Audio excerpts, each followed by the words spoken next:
Gdyni po Lwów, ten od Karpat pomorskie aż brzegi.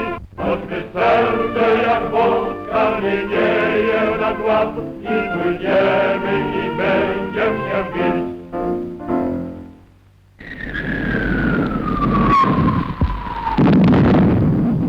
It was in September 1939 when Warsaw first made front-page news.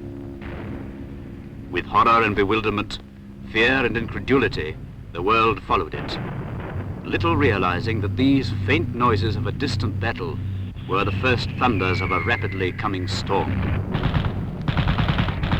Not until almost a year later was the drama of Warsaw fully understood. Rotterdam was a heap of smoking ruins. Belgium lay prostrate.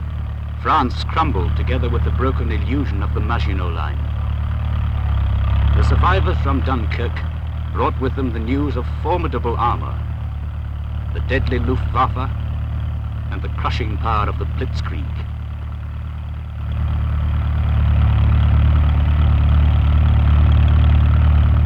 And yet the city of Warsaw had stood against that power for 4 weeks.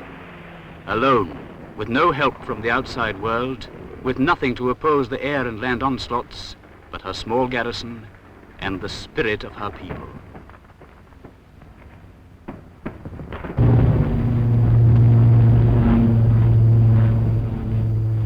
On September the 27th, the signal of the Warsaw radio had been heard for the last time. For the last time, the Mayor Starzyński addressed the people of Warsaw and the world.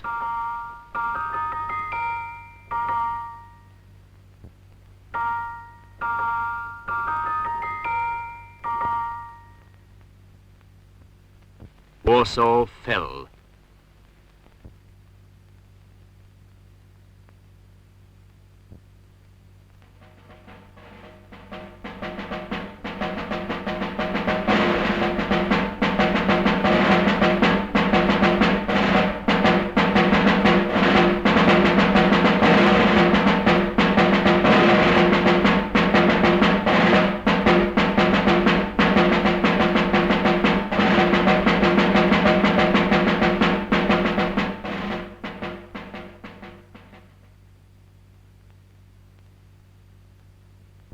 There remained only dying down fires, ruined houses, and crosses, those on the graves in public squares, and the cross Virtuti Militari, the highest distinction, on the city's coat of arms.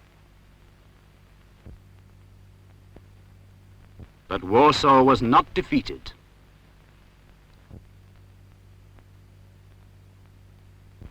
The nation did not die. She dug herself deep into the ruins and began her patient, dangerous life.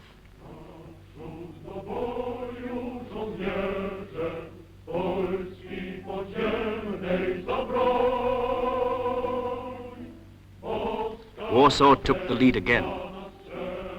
Her hidden printing shops began to turn out periodicals, over 180 of them. Paper had to be stolen from the Germans, so had the printing ink.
Beside the German posters announcing the daily rate of executions, words appeared on the walls.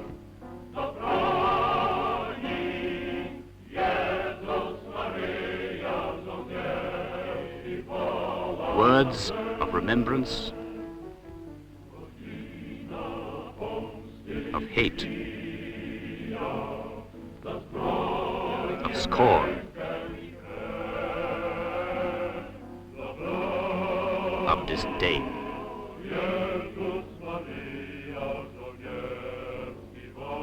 Symbols like this, the sign of the turtle, work slowly, and this anchor-like symbol of hope, composed of the letters PW, the sign of fighting Poland. For fighting Poland became a reality. Among the forests and swamps, this army sprang to life, hundreds of thousands strong. Clad in old Polish and German uniforms, armed with weapons from various sources.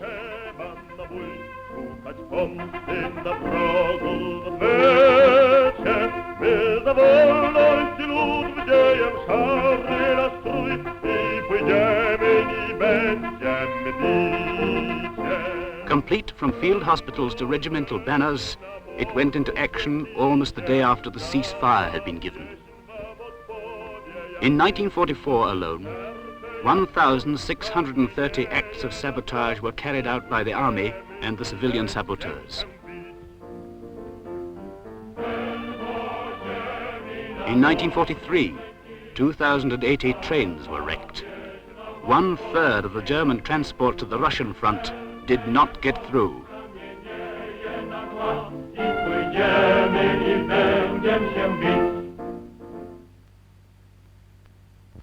Warsaw had her battles too. This was the famous ghetto, which became the grave of Polish Jews after their last battle in 1943. And Warsaw remembered. In the place of the first mass execution in the suburb of Wawr, written words were painted on the pavements every year, and flowers were laid by the people. And Warsaw knew how to show her malicious humor and scorn.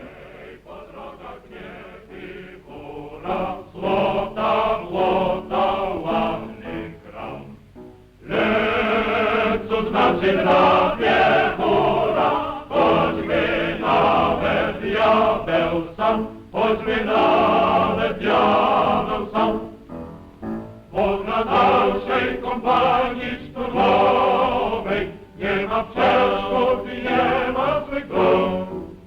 Kto na drodze granatnej parkowem i bywaj zdrów i prowadź Bóg.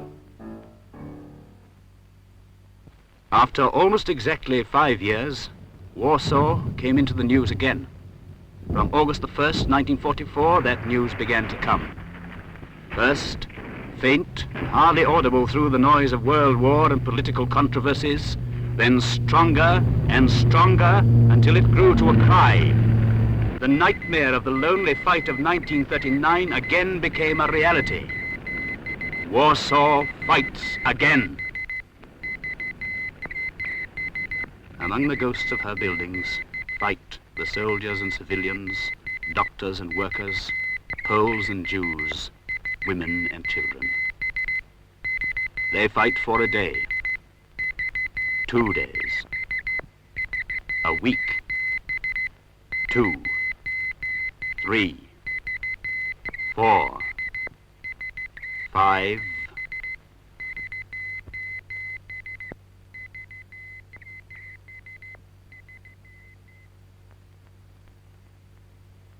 This was Warsaw. Maybe again after a year, the true meaning of that battle will be assessed by soldiers and historians. Maybe a bigger and more beautiful city will be built on the ruins, to be the capital of a new and better Poland. But this one died a soldier's death for the common cause. And to die in battle is to live forever.